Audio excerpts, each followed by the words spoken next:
de, en algunos casos de comparación internacional, de revisar, digamos, también pronósticos de crecimiento de otros lados, un poco todo para cotejar y poder, si se quiere, un poco mirar si las proyecciones del gobierno o parte, digamos, de lo que están diciendo van, digamos, en la dirección correcta.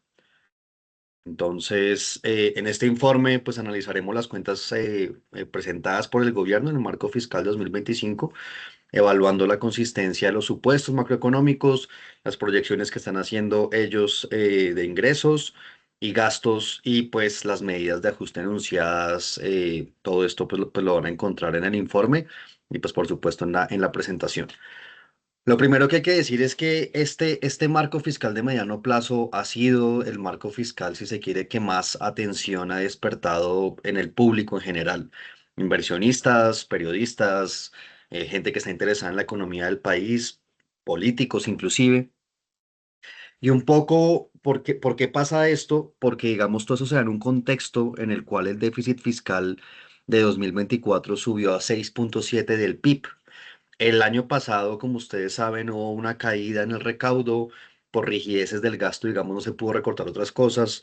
Hubo, digamos, todo el tema de aplazamiento del gasto y, digamos, hace un año, cuando presentaron el marco fiscal de mediano plazo, por ningún lado se veía el déficit de 6,7, ¿no? Entonces, esa sorpresa de déficit, recordemos que déficit es ingreso menos gastos, pues digamos como que fue una señal que prendió un montón de alarmas sobre cómo se estaba manejando, digamos, el Estado, la deuda pública y demás. Entonces, pues por eso, digamos, todo el mundo estaba pendiente de si se quiere qué iba a pasar este año.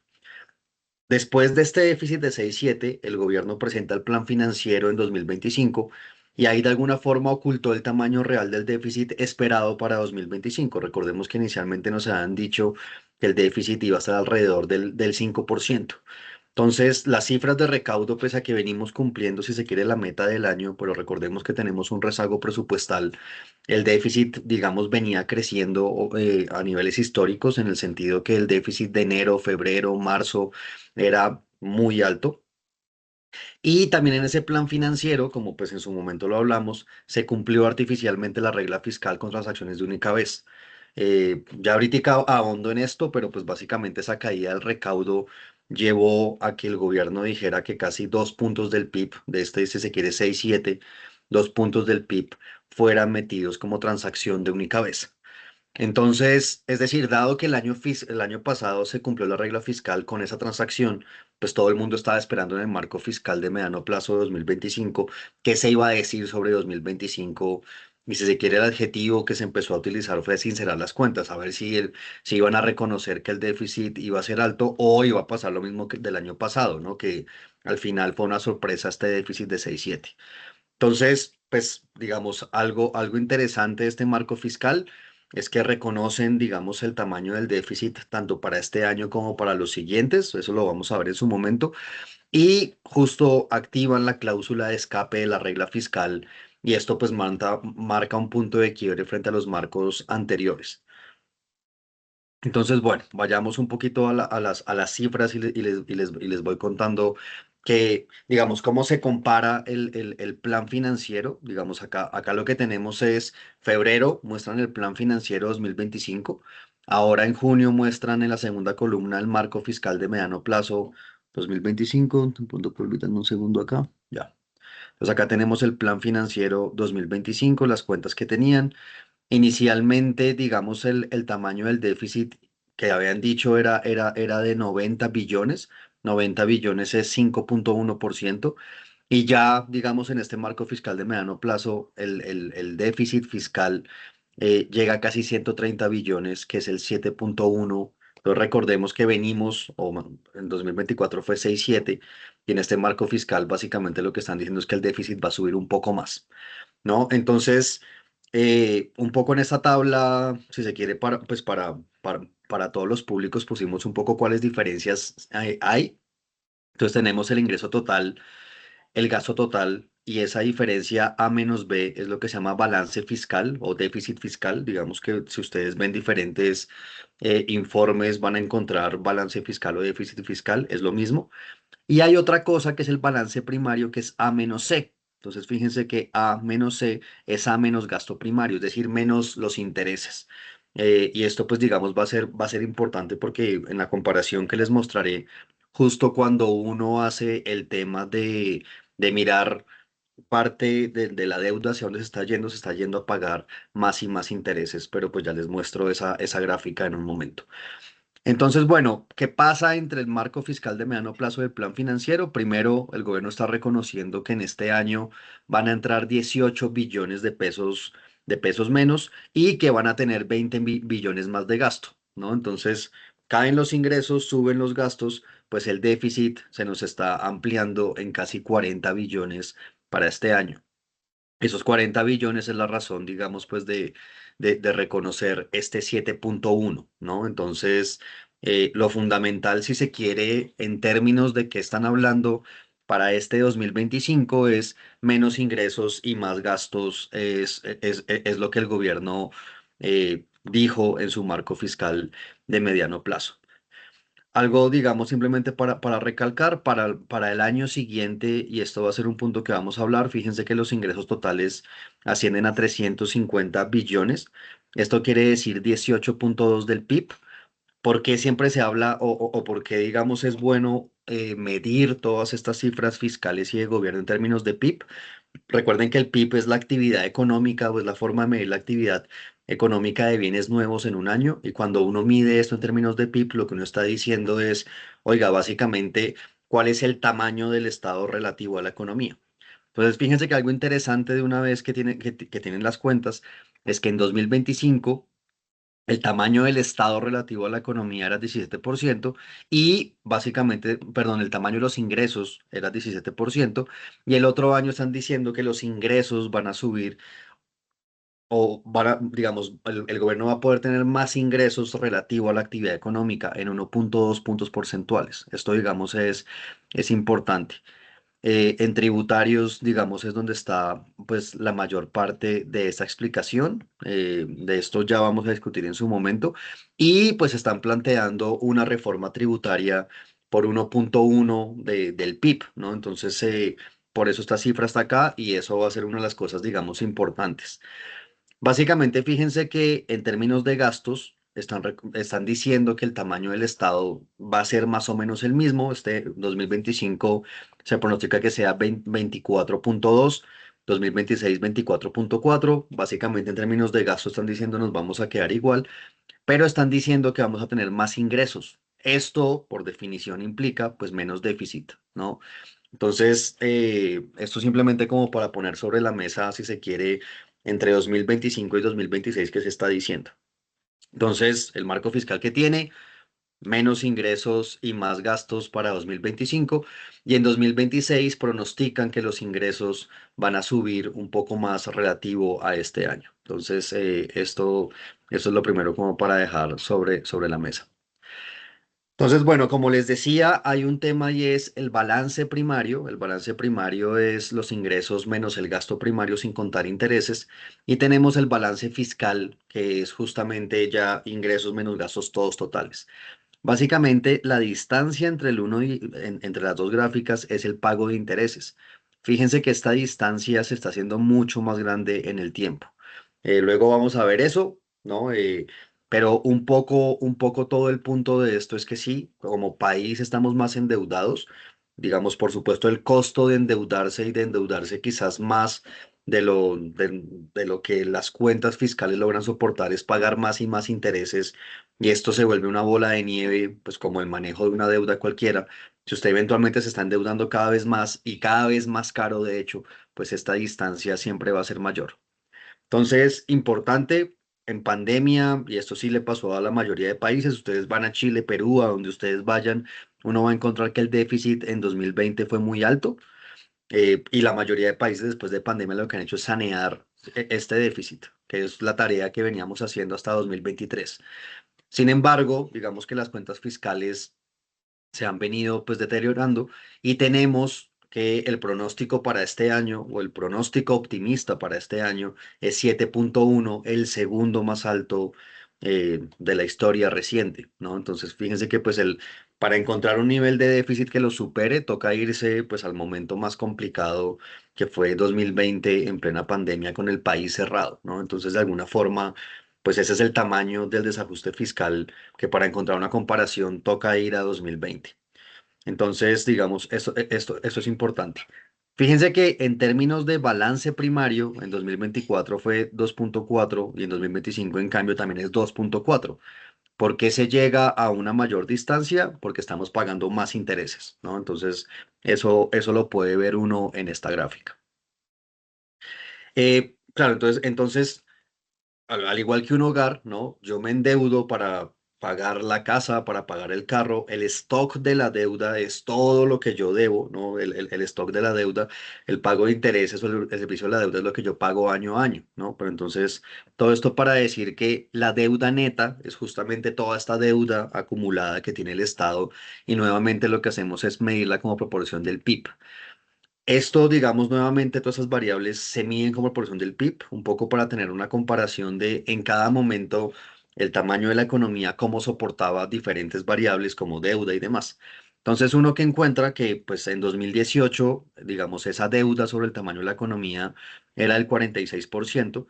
Fíjense que, pues, veníamos, y esto, digamos, viene desde atrás, veníamos en una senda creciente. Por supuesto, pandemia supone subirla, digamos, la otra cara o una de las caras en parte del déficit, que estos déficits son en un solo año, usted mira ingresos y gastos, parte, digamos, de cómo uno financia un déficit alto, pues es endeudándose en un año, ¿no? Entonces, pues uno siempre va a encontrar algo de este estilo. Entonces, claro, llegó pandemia, nos endeudamos a niveles cercanos a 60%. Recordemos que justo en 2021 se hizo una reforma de la regla fiscal en la cual también se meterá el componente de deuda. La regla fiscal tiene únicamente el componente de déficit o de balance fiscal con otras modificaciones porque descuentan ciclo económico y demás, pero inicialmente la regla fiscal tenía esto. Desde 2021 se metió un elemento de deuda, un poco justamente porque Colombia en la región, al igual que México, ha sido un país que se ha venido endeudando bastante. Entonces, se metió el componente de deuda un poco para disciplinar, si se quiere, al gobierno y se plantearon los límites de límite y ancla un poco para dar una señal de básicamente el ancla ya empieza a ser un nivel preocupante de deuda dado el tamaño de la economía colombiana. Por eso fue este esfuerzo, si se quiere, de bajar el déficit que llegó hasta 2023 justo a niveles debajo del ancla de 53%. Y nuevamente, en este momento no hay pandemia, la economía está creciendo bien, el gobierno lo ha dicho, el desempleo está bajo y sin embargo la senda de déficit, digamos, en 2025-26 está en ascenso y está creciendo.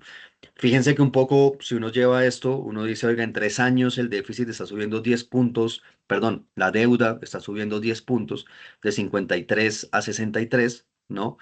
Y pues si uno mira 2025 estamos pasando de 53 a 61, ¿no? Entonces, un poco lo que se ve hacia adelante es una deuda más grande, un déficit, que es esta cara de acá, también digamos grande que se va achicando. Y un poco todo el tema del plan de ajuste que se anunció es justamente cómo, así como uno diría en un hogar que tiene las cuentas y que de pronto se está yendo mucho pagando las cuotas y demás es, bueno, ¿cómo hago para bajar eventualmente esta deuda y cerrar el déficit? Es un poco todo el tema que hay detrás del plan de ajuste. Entonces, con esto, digamos, ya tenemos el balance fiscal, la deuda, que son, digamos, los elementos principales hasta 2026. Y en cuanto a la senda, digamos que la idea es que uno mire, pues, el pronóstico y cómo están diciendo que van a ser las cuentas, ¿no? Entonces, dado esto, algo que es fundamental es mirar el tema de los supuestos macroeconómicos, ¿no?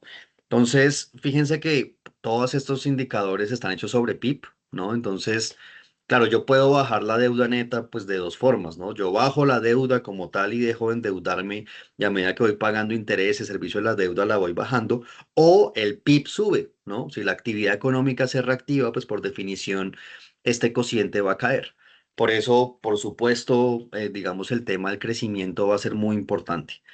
Entonces, lo primero es que, claro, acá ustedes van a tener la senda azul, es la senda de crecimiento que pronostica Ministerio de Hacienda, y de eso lo hicimos de aquí a 2030. En el marco fiscal de mediano plazo, pues se encuentran, digamos, pues más años, pero pues nos fuimos a 2030.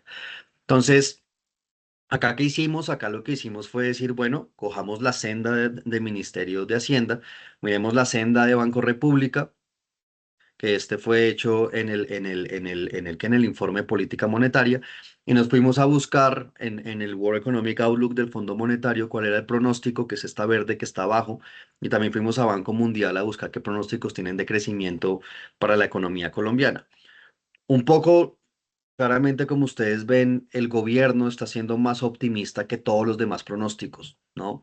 Y esto de ser más optimista nuevamente, pues digamos que en los pronósticos pues va a ayudar a bajar estos cocientes que pues son importantes para la economía. Entonces, lo primero es que llamamos la atención que el gobierno lo que está diciendo relativo a los demás agentes que hacen pronósticos, tanto en el caso de Banco República Nacional y en el caso de Fondo Monetario Banco Mundial del extranjero, es que el gobierno o el Ministerio de Hacienda es el más optimista de todos. Y eso, digamos, ya puede ser una señal, si se quiere, de alerta de la senda de ajuste que están diciendo. Por otro lado, está esta medida PIB tendencial, que para no enredarlos con cosas muy enredadas, PIB tendencial es hacia dónde debería estar creciendo, digamos, naturalmente o en tendencia la economía. Y fíjense que un poco el gobierno lo que está diciendo es que de 2026 a 2030 vamos a crecer por encima del ciclo, ¿no? Y esto básicamente es como en economía uno llamaría esto un ciclo de expansión. Vamos a estar en un momento de boom económico porque crecemos más que la tendencia. Y el gobierno lo que dice es que lo vamos a hacer por 2027, 28, 29 y 30, un ciclo de 5 años creciendo más que la tendencia. Esto, es decir, no es que sea absolutamente inusual, digamos, hay momentos de ciclos económicos que se crece arriba de la tendencia, pero pues un ciclo de 3 años es muy alto, relativo a un ciclo, digamos, económico normal. Y dado esto, pues simplemente un poco lo que enunciamos es que en los pronósticos el gobierno está siendo mucho más optimista que los demás actores de la economía, y este optimismo, pues un poco lo que va a hacer es mostrar que las cifras de deuda sobre PIB y demás puede ser que sean más optimistas y se vean mejor de lo que realmente van a ser. Entonces, esto es, digamos, lo primero.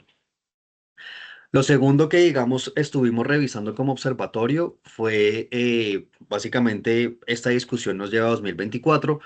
Recuerden que en 2024 parte de lo que nos dicen es que se cae el recaudo relativo al pronóstico y que eso fue no esperado. Por eso, digamos, eventualmente hacen todo el tema de transacciones de única vez. Transacción de única vez, digamos, justamente es, pues obviamente en el estado y en la vida hay muchas sorpresas, y parte de lo que se hace en transacciones de única vez es decir, oiga, pues esto me pasó una sola vez. Entonces, ellos lo que dijeron es que la caída del recaudo en Colombia de 2024, acá lo que tienen es 2024, 2023 y 2024, se debió a causas extraordinarias. Lo que ustedes están viendo en pantalla es, en los marcos fiscales, el gobierno hace un pronóstico de recaudo, de recaudo tributario, y luego ve la realidad. Y acá lo que ustedes están viendo es la diferencia en los dos expresado como porcentaje del PIB. Entonces, un poco estuvimos revisando esto. Hay otros países en la región. Chile, digamos, también cambió su regla fiscal. Perú también. Entonces encontramos el reporte que le hizo el Fondo Monetario a Chile, en el cual parte de la historia es, oiga, después de la pandemia, fíjense en Chile, Canadá también tiene un año de caída de recaudo. Recuerden que eso es la desviación entre el pronóstico y lo observado. Francia tiene niveles negativos, Corea también. Un poco lo que se ha dicho es, oiga, después de la pandemia es verdad que las entidades tributarias han tenido un problema en pronosticar recaudo, porque parece que el comportamiento cambió en el mundo, y básicamente lo que todo Ministerio de Hacienda o de Finanzas ha pronosticado ha sido más alto de lo realmente observado, y por eso tenemos distancias negativas. Ese mismo, digamos, algoritmo, idea, fue el que utilizó Chile para cambiar su regla fiscal. Fijémonos que Colombia tiene un comportamiento diferente. En 2023, de hecho, el recaudo fue más alto que el pronosticado, pero en 2024 la caída fue estrepitosa y mucho más baja que todos los demás países. Un poco esto ¿Esto por qué se da? Recordemos que en 2023 también hacen una medida de aumentar las retenciones y autorretenciones. Básicamente es el gobierno coge más dinero, digamos, en este año, pero ese dinero es en contra de 2024. Y en esto de la caída del recaudo, parte, digamos, de la explicación es esa, ¿no? Entonces, fíjense que si no hubiéramos jugado a, digamos, se hace juego, si se quiere, de subir autorretenciones, inflar, si se quiere, de alguna forma artificialmente el recaudo 2023, pues no tendríamos no hubiésemos tenido una caída tan grande en 2024. Y quizás nos pareceríamos más a Chile, a Francia, a Corea, que pese a que también tienen errores de pronóstico, fíjense que la magnitud es muy diferente a la de Colombia. Y de hecho, digamos, en el marco fiscal y de hecho en esta asistencia técnica a Chile, parte de lo que se dice es que para los gobiernos está siendo mucho más difícil pronosticar recaudo, como ustedes ven pues en esta parte de acá. Sin embargo, esta fórmula, si se quiere, de mover retenciones, autorretenciones, está mostrando que en Colombia, pues digamos, se está haciendo más difícil pronosticar que en otros países y pues es parte el comportamiento o la presión que usted le pone al sector privado al subir retenciones y autorretenciones no es trivial y eventualmente se le caen los pronósticos de una forma mucho más estrepitosa. Entonces, esto, digamos, es un elemento que vamos a tomar para después, ¿no? Entonces, si yo subo autorretenciones, uno espera que el recaudo sea más alto. 2025 ya estamos jugando ese juego, pero en ese caso 2026 debería caer el recaudo. Entonces, justo la gráfica, digamos que tenemos, un poco toda la historia que tenemos, este es el recaudo neto, este es el recaudo después de devoluciones que la DIAN, digamos, ha venido haciendo, recaudo tributario. Entonces, una deuda histórica que tenemos como sociedad y ese gran reto es aumentar este recaudo. Si uno mira países OCDE, esta proporción está alrededor de 20-22%. Y fíjense que nosotros hemos estado muy por debajo. Nuestro promedio histórico es 14,3 o algo por el estilo. Entonces, fíjense que pues a veces subimos, bajamos, llegó pandemia 2021, en fin. 2023 sube bastante, pero recordemos que la explicación de esto es justamente por haber jugado, por haber adelantado impuestos de 2024. En este momento, el Ministerio de Hacienda, cuando hizo su marco fiscal, estaba pronosticando algo por acá, un recaudo de casi 18%. Y lo que se dio fue 14,4. Esa es la caída que veíamos en la gráfica anterior, ¿no? De ahí viene el tema de las TVs. Pero básicamente, si uno mira al pasado, el año después de haber hecho autorretenciones, 2024 relativo a 2023, pues el recaudo cae y vuelve a promedios históricos. Todo esto para decir que dado este comportamiento, 2025 el recaudo está subiendo o el recaudo esperado está subiendo porque nuevamente se subieron retenciones y autorretenciones, pero entonces el recaudo de 2026 debería volver al promedio histórico, ¿no? Entonces hay una parte de esta barra verde que parece inflada artificialmente, ¿no? Entonces, eso es si no hay reforma tributaria.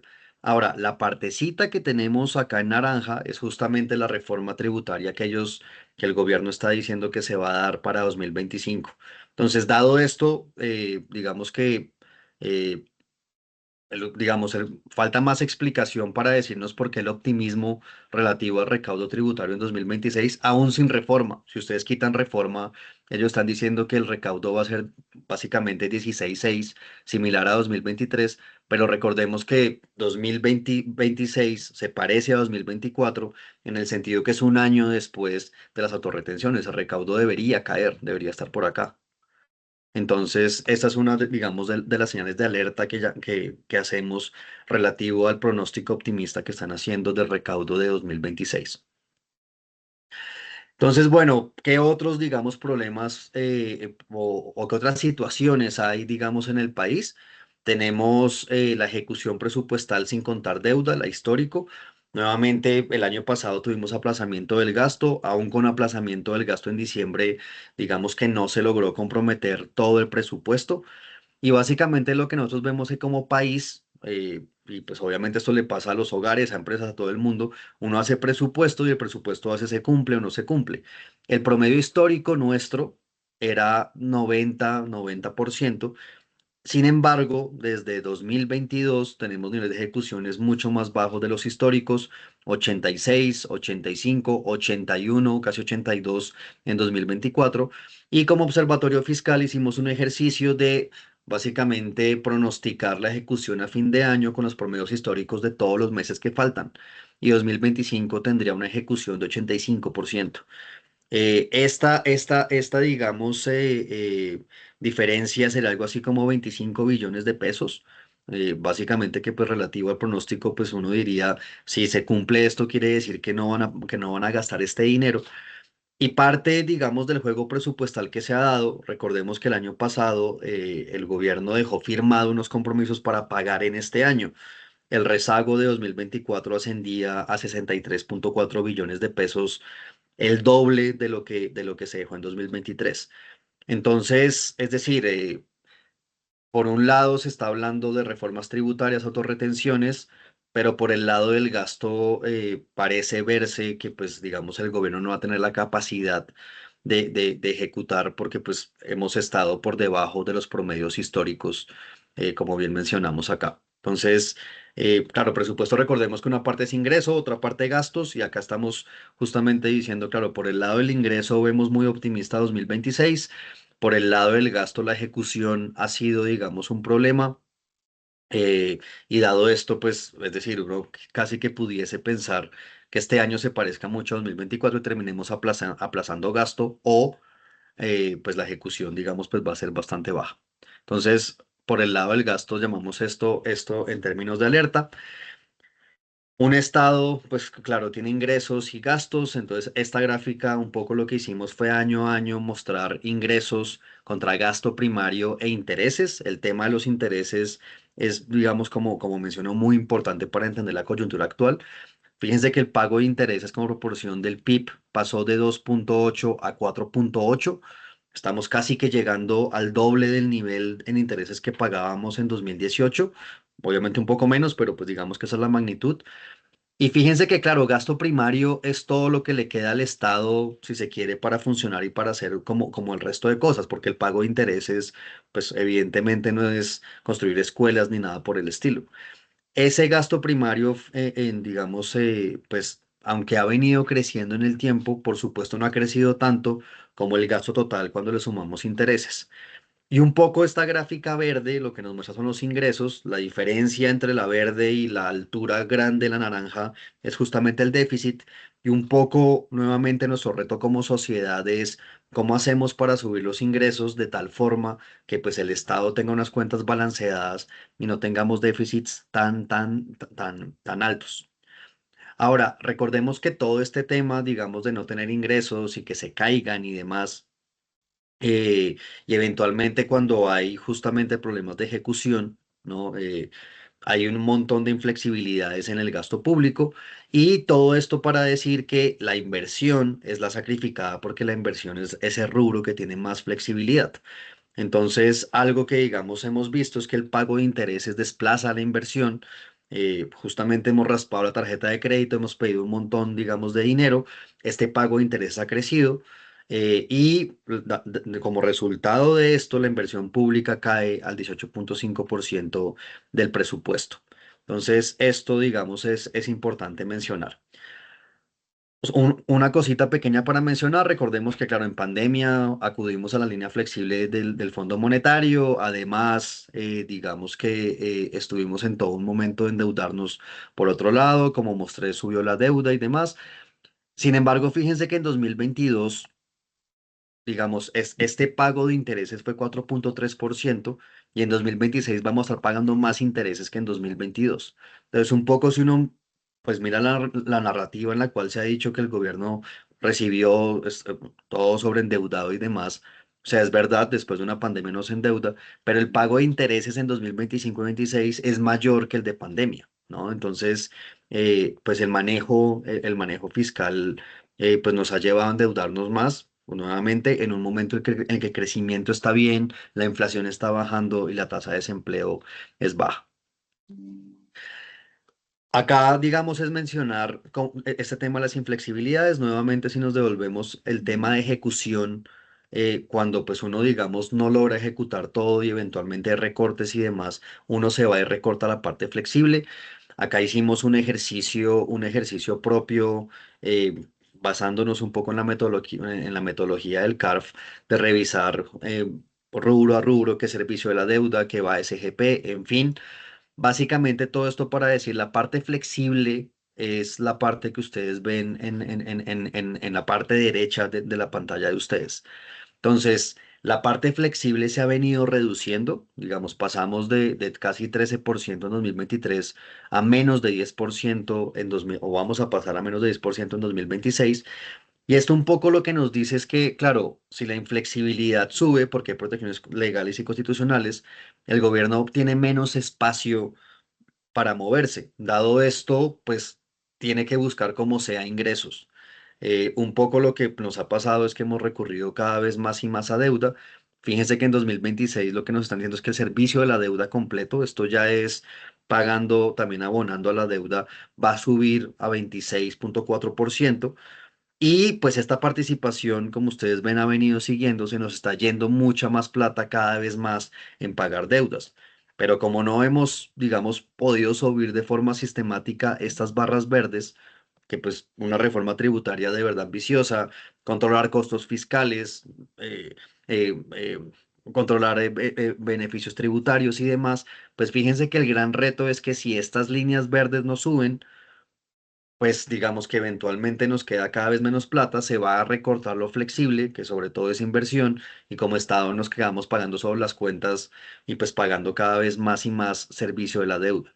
Entonces, por supuesto, parte, digamos, de la solución es una reforma tributaria o buscar ingresos de donde sea, porque la situación fiscal es verdad que está siendo desesperada y de alguna forma en un contexto pues que no debería hacerlo porque pues el crecimiento de las variables no se ven tan mal para tener una situación fiscal tan compleja como la que tenemos. Pero pues el plan de ajuste básicamente pues tiene que tener todos esos elementos.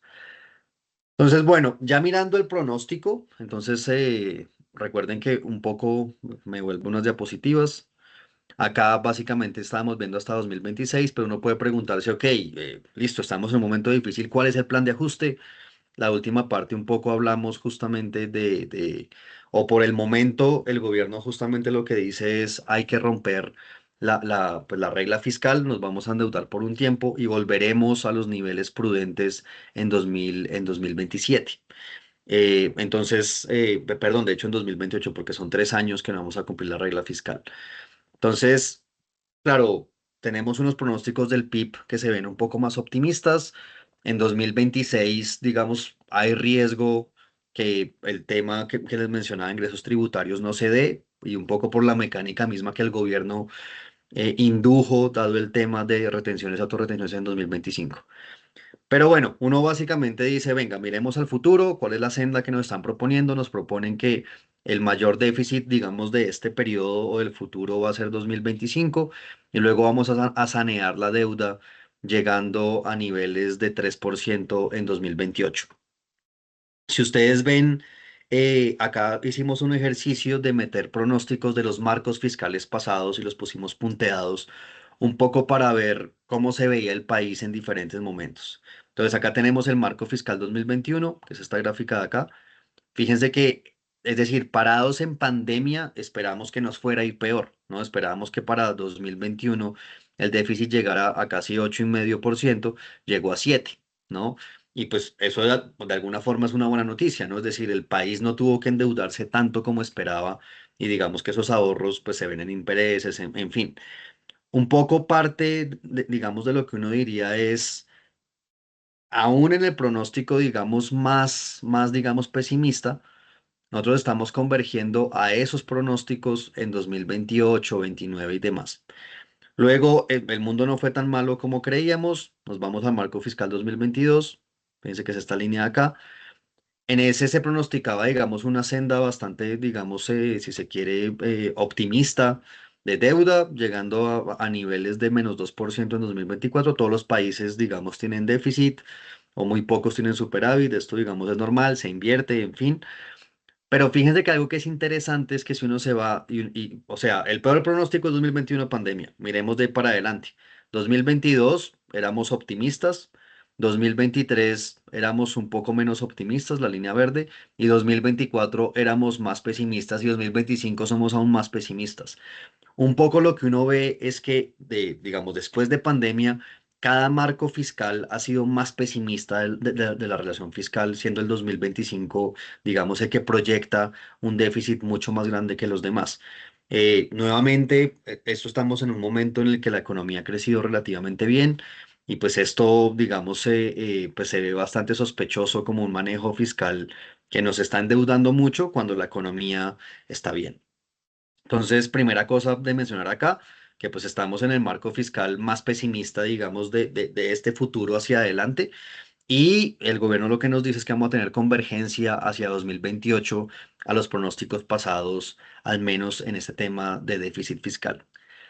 Si nos vamos a los pronósticos de deuda sobre PIB, entonces tenemos un poco la misma idea. Fíjense que un poco el gobierno lo que nos va a decir es, oiga, de hecho, como nación nos vamos a quedar endeudados en niveles arriba de 62% hasta 2030 y demás. La única deuda o nivel de deuda comparable a esta es la que pronosticamos en el peor momento en pandemia, ¿no?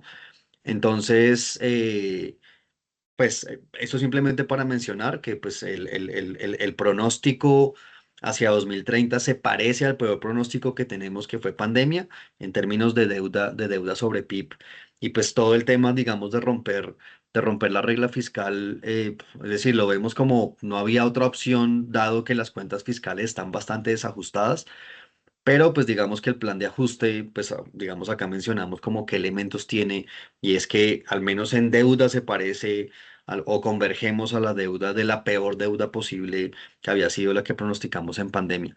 Todos los demás marcos fiscales, como ustedes ven acá abajo, tenían niveles de deuda cercanos al ancla de la regla fiscal.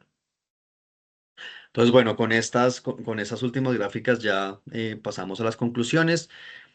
Un poco el tema es que el marco fiscal 2025 refleja un deterioro estructural de las finanzas públicas, no causado por un choque externo, sino por un desbalance acumulado entre gasto inflexible y recaudo insuficiente, ¿no? Entonces, el reto como país, más allá, digamos, de este gobierno, ojalá sea en este gobierno, porque a todos nos conviene un país más sostenible, es poder, digamos, balancear esto que está pasando entre gasto e ingresos, ¿no? La gran pregunta es qué hay que hacer ahí.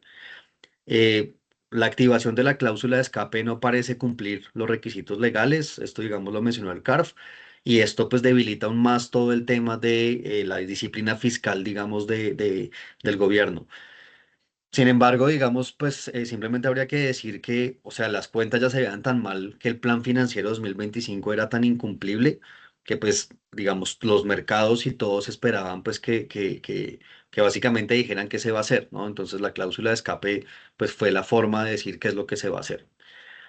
Mencionamos, las proyecciones de crecimiento e ingresos son excesivamente optimistas, como bien les mencioné, y no se ajustan a la trayectoria reciente del recaudo ni al entorno macroeconómico internacional.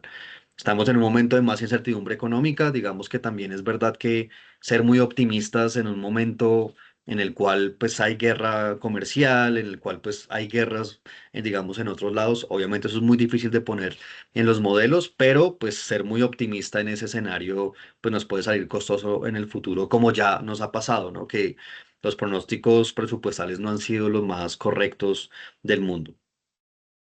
La persistente brecha entre lo proyectado y lo ejecutado mina la credibilidad del presupuesto y genera incertidumbre para los agentes económicos. Un poco, pues estamos acá conectados viendo a ver, pues cómo este año realmente se va a comportar y qué es lo que va a pasar. Mencionamos que el uso de medidas transitorias como adelantos de impuestos o transacciones de única vez distorsionan mucho los incentivos de los agentes y debilita la planeación financiera no solo del gobierno, sino de hecho pues, del resto de la economía. Si de repente usted le da una sorpresa y le dicen, oiga, hoy yo me quedo con más plata, pues por supuesto eso afecta a los planes de inversión y de contratación. El margen de maniobra del gasto público se reduce progresivamente. Y un poco acá el tema es claro, si yo soy un gobierno o una empresa y me toca mover el presupuesto, pero cada vez tengo más cosas inflexibles, pues a eso llamamos el margen de maniobra, ¿no? Entonces, esto en parte se ha reducido justo porque servicio de la deuda ha crecido, también pensiones y transferencias obligatorias, ¿no? Pero entonces, un poco, cuando uno mira el marco fiscal, hay una estrategia, digamos, de irnos a deuda más barata. Casi que un poco todas las monedas están puestas allí y pues ojalá ese plan se dé por el bien del país, ¿no? Pero el tema sí es verdad que este gobierno cada vez se queda con menos maniobra para reducir y también el gobierno que venga va a tener mucha menos maniobra. La ejecución presupuestal ha sido ineficiente, con rezagos crecientes que agravan el balance fiscal. Lo que mencionábamos, 2024 fue el año con el mayor rezago presupuestal histórico. Eso quiere decir que firmaron en 2024 para pagar en 2025 y uno esperaría, dadas las cuentas, que eso va a pasar también este año. Entonces, aunque el marco fiscal propone una senda de ajuste, esta depende de supuestos optimistas y de una reforma tributaria aún no tramitada. Entonces, llamamos la atención sobre eso. El pago de intereses cada vez más creciente afecta el gasto de inversión y aumenta la vulnerabilidad estructural. Ya voy a terminar, Leonardo, y ya vamos a las preguntas.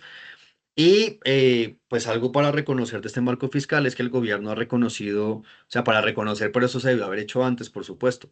El gobierno ha reconocido la magnitud del ajuste requerido, pero su respuesta la vemos como insuficiente y basada en medidas transitorias, comprometiéndose nuevamente la sostenibilidad y la credibilidad fiscal. Con esto terminamos la presentación y ahora sí pasemos a preguntas. Y Leonardo, ya tienes la mano levantada. Buenos Sí, días, Leonardo. director. Gracias. Me adelanté mucho. Es que quisiera que usted me explicara, para poder explicar a la gente que nos lee y que nos ve, ¿de quién es la culpa de que el país se haya endeudado tanto? ¿Cómo le explicamos a la gente que eh, cómo se puede solucionar esa deuda o cómo se puede reducir ese problema de déficit que tiene el país? Y si sí o sí la única manera de poder ayudar a esas finanzas es que se dé una reforma tributaria. Es decir, cuando uno se compara con otros países de la región, Perú, Chile en particular, los hemos mirado, eh, incluso Brasil medio no ha subido tanto el nivel de deuda, pero el nivel de deuda de Colombia es casi el doble del de Perú y como un 50% más alta que la de Chile. Entonces, ¿de quién es la culpa y la responsabilidad? Esto venía ya desde antes, digamos, antes de la pandemia ya veníamos con una senda de más endeudamiento, pero sí es verdad que pese a que estaba cayendo en 2023, esa relación de deuda sobre PIB volvió a subir. Entonces, yo diría, los pronósticos que se han hecho de presupuestales de ingresos y gastos han sido un desfase tal que el gobierno ha tenido que endeudarse más y más. La responsabilidad estaría en quienes han hecho los pronósticos de ingresos y de gastos, y en particular eso se ha deteriorado mucho en este gobierno. Entonces, no diría la responsabilidad está un poco, estaría por ahí, ¿no? Porque este gobierno, digamos, es el que ha subido esa deuda como porcentaje del PIB. Ahora, ¿qué hay que hacer a futuro? Un poco tenemos que hacer lo que sea con respecto a los ingresos. Eh, Algo que nosotros hemos empezado a mirar es que, por ejemplo, en 2022, que fue año de reforma tributaria, los beneficios tributarios subieron 20 billones, subieron un punto del PIB. Entre 2023 y 2024, esos beneficios, de hecho, casi no subieron. Entonces, algo que llama la atención es que parece ser que cuando se da reforma tributaria, hay más lobby en el Congreso para beneficios tributarios y al final lo que hacemos con un codo, lo borramos con el otro como sociedad. Entonces, parte, digamos, de lo que quizás como observatorio estamos empezando a mirar es que es momento de darle la cara al país y hablar de verdad de beneficios tributarios. Tenemos casi 300 digamos, en gasto de IVA, la estimación, ahí hay como unos 90 billones de pesos, digamos, que le están dejando entrar al país. Entonces, hay que hacer una reforma por el lado de ingresos, si eso se llama reforma tributaria o se llama, si se quiere, optimizar los beneficios que estamos dando, es otra cosa, ¿no? Pero sí es verdad que algo tenemos que hacer con los ingresos porque este tema histórico de hacer reformas y hacer un montón de cosas y que no suba el recaudo sobre el PIB, pues es un tema que como sociedad nos tiene, diría yo, estancados, ¿no? Porque pues un país y una empresa sin ingresos crecientes, pues básicamente no va a poder hacer más cosas y pues las demandas sociales y lo que está pasando y cambio climático y demás nos va a demandar muchas cosas. Entonces, sí es verdad que como sociedad tenemos que preguntarnos qué hay que hacer. Ahora, si la respuesta es una reforma tributaria un poco hecha como casi siempre de afán. Cada 2 años hacemos reformas tributarias y típicamente lo que hacemos es atacar a los formales y ponerles más impuestos y en las partes fáciles ir y coger plata. Eso no va a tener ningún efecto y como mencionaba, ¿no? Si hacemos eso y por el lado de atrás pasan beneficios tributarios, estamos en el juego de suma cero que hemos tenido históricamente. Entonces, hay que hacer una reforma en los ingresos, eso tenemos que hacerlo en el corto plazo y ojalá nos metamos eventualmente con también una reforma por el tema de gastos, ¿no? De definir y mirar con lupa bien las inflexibilidades.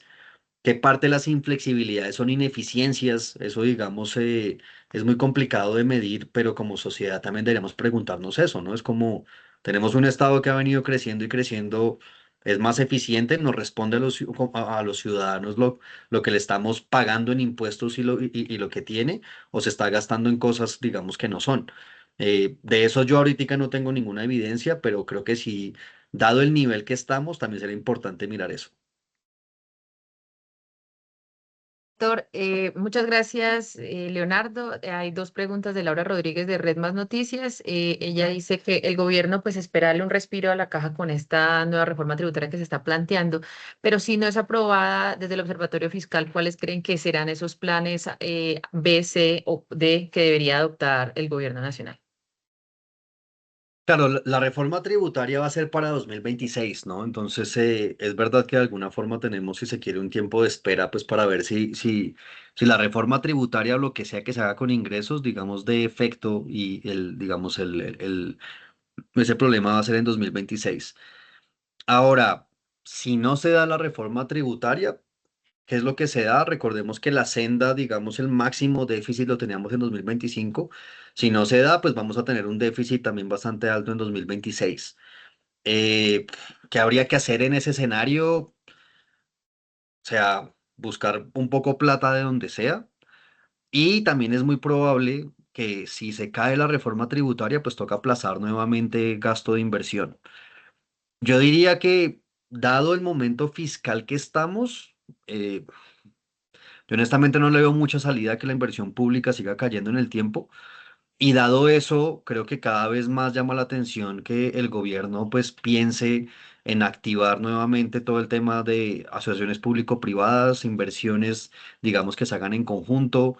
Si se quiere hacer un marco legal estable para que las personas tengan estabilidad jurídica y se metan en eso, porque digamos que pues sin estabilidad jurídica pues la gente no se mete a invertir en carreteras. Eh, pero sí, si se cae, casi que lo mecánico es que se va a aplazar el gasto y lo que se va a aplazar es inversión. Y ella Ay, tiene otra pregunta y es que si por esta inflexibilidad que hay en el gasto y pues todo el panorama fiscal, podría haber un default. es decir, no en el corto plazo, pero sí es verdad que si la deuda, digamos, o más bien, si eventualmente llegamos a una situación tal que, no sé, nos quedamos sin gasto, o más bien todo el gasto flexible lo recortamos. Y como cada vez nos estamos endeudando más y más y a tasas más altas, es verdad que eventualmente pudiésemos llegar a default. Ahora, eso no se ve en el corto plazo, eso digamos hay que decirlo, en el corto plazo no se ve, pero sí es verdad que si no empezamos como país a tener una disciplina fiscal muy grande, básicamente las cuentas nos están llevando a parecernos más a Argentina, a parecernos a Brasil, digamos, pues hablando de la región y pues son países que han entrado, digamos, en default cada ciertos años. Entonces, sí, es decir, el gran riesgo de no hacer nada con las finanzas públicas es que eventualmente hagamos default de la deuda, es decir, que no tengamos cómo pagar, pero eso, pues por ahora, digamos, afortunadamente no se ve en el corto plazo. Pero, pues uno ve que el ciclo, los marcos fiscales han ido cada vez como empeorando el panorama. Si empeoramos y empeoramos y empeoramos, pues eventualmente, al igual que romper la regla fiscal, default va a ser una cosa que va a pasar. Pero pues justamente por eso tenemos que meternos, ojalá todos desde cada orilla, a hablar, pues digamos, lo más participativamente de lo que está pasando para que no nos pase ese peor escenario. Muchas gracias, director, y gracias a los que asistieron. Creo que por el momento no hay más preguntas, pero pues quedo atenta al resto del día si quieren ampliar esta información. En un momento les enviamos todos los recursos y muchas gracias por conectarse. Muy buen día a todas y todos.